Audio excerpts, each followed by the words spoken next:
ایک اور حدیث مبارک عرض کرنا چاہوں گا کہ سرکار دو عالم صلی اللہ علیہ وسلم نے ارشاد فرمایا، ہر وہ گوشت جسم جو حرام سے پروان چڑھے آگ اس کی زیادہ حقدار ہے۔ اللہ اکبر۔ جو انسان جس کا جسم حرام کی غذا سے پلا ہو، جوان ہوا ہو یا پروان چڑھا ہو، بڑا ہوا ہو، اللہ کے نبی نے ارشاد فرمایا اس کی حقدار زیادہ آگ ہے۔ اللہ اکبر۔ اس کے لیے مطلب یہ ہے کہ اس کے لیے جہنم تیار ہے، وہ جہنم کا زیادہ حقدار ہے۔ اللہ اکبر۔ سنن ترمذی شریف کتاب السفر حدیث نمبر 614۔ ایک اور حدیث مبارک عرض کرنا چاہوں گا کہ سرکار دو عالم صلی اللہ علیہ وسلم نے ارشاد فرمایا، اللہ تعالیٰ کے فرشتہ ہر دن اور رات میں بیت المقدس کی چھت پر ندا کرتا ہے، آواز دیتا ہے، جس نے حرام کھایا تو اللہ تعالیٰ نہ تو اس کا کوئی فرض قبول فرمائے گا اور نہ ہی کوئی نفل۔ اللہ اکبر۔ دیکھو، جو انسان کافی دفعہ ایسے دیکھتے ہیں، لوگ عبادتیں بہت کرتے ہیں، اللہ تعالیٰ کی رضا میں خرچے خیراتاں بہت زیادہ کرتے ہیں، خرچ کرتے ہیں، لیکن کیا ہوتا ہے، ان کا کھانا حرام ہوتا ہے۔ یہ اللہ کے نبی نے واضح پیغام دے دیا گیا۔ ایک فرشتہ روزانہ آتا ہے، وہ آواز دیتا ہے، بیت المقدس کی چھت پر آواز دیتا ہے، جس کا کھانا حرام ہے تو اللہ تعالیٰ نہ تو اس کا فرض قبول کرے گا نہ کوئی نفل۔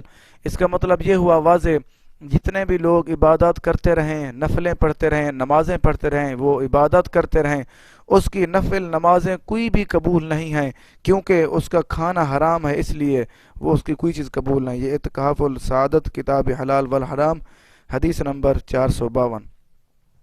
ایک واقعہ عرض کرنا چاہوں گا کہ ایک مرتبہ سرکار دو عالم صلی اللہ علیہ وسلم اپنے صحابہ کرام رضی اللہ عنہم کے درمیان موجود تھے۔ آپ صلی اللہ علیہ وسلم صحابہ کرام کے پاس بیٹھے ہوئے تھے، سامنے آپ صلی اللہ علیہ وسلم کے غلام موجود تھے۔ تو کیا ہوا، موجود تھے کچھ دور بچے گیند کھیل رہے تھے، بال کھیل رہے تھے۔ وہ کھیلتے کھیلتے ان کی بال جیسے وہ زیادہ اوپر انہوں نے پھینکی تو آپ صلی اللہ علیہ وسلم کے صحابہ کی کچہری کے درمیان آ کے گری۔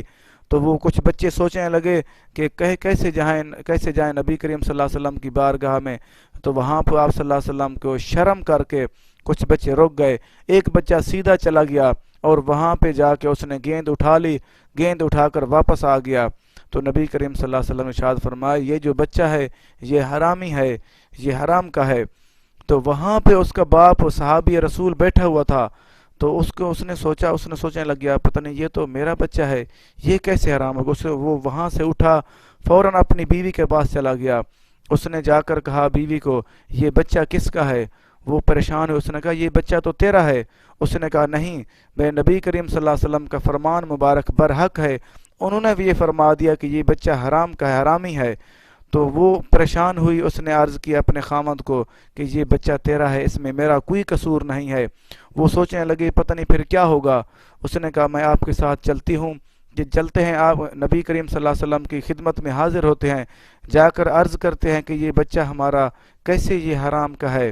تو وہ چلے گئے، تو نبی کریم صلی اللہ علیہ وسلم کی خدمت میں جا کر عرض کی کہ یا رسول اللہ صلی اللہ علیہ وسلم، آپ صلی اللہ علیہ وسلم نے ایسے ارشاد فرما دیا، لیکن آپ کا فرمان برحق ہے، ہمیں یقین ہے، لیکن ہمیں سمجھ نہیں آ رہی یہ کیسے بچہ یہ حرام کا ہے۔ تو آپ صلی اللہ علیہ وسلم نے ارشاد فرمایا، یہ بچہ آپ کا ہے، یہ کسی اور کا نہیں ہے، اس سے آپ پریشان نہ ہوں۔ یہ ہوا ایسے، ایک دن آپ راستے میں جا رہے تھے، ایک کسی ہمسائے کا وہ جو پرنالا ٹوٹا نیچے گرا پڑا تھا، آپ نے اسی کو اٹھا لیا، اٹھا کر گھر چلے گئے اور وہاں پہ جا کے آگ جلائی اسی سے، لکڑی سے۔ تو وہاں پہ اسی دن آپ نے روٹی پکائی اور روٹی کھائی، اسی دن یہ آپ کا بچہ ہوا، اس لیے آپ نے حرام کھا کر یہ آپ کا بچہ ہوا، اس لیے یہ حرام کا ہے۔ تو وہ بہت زیادہ پریشان ہوئے، انہوں نے آ کر وہ عرض کی، اللہ تعالیٰ سے معافی مانگی اور رسول کریم صلی اللہ علیہ وسلم سے معافی مانگی، اور یہ بھی عرض کیا کہ اللہ تعالیٰ سے ہمیں معافی دلوا دیں۔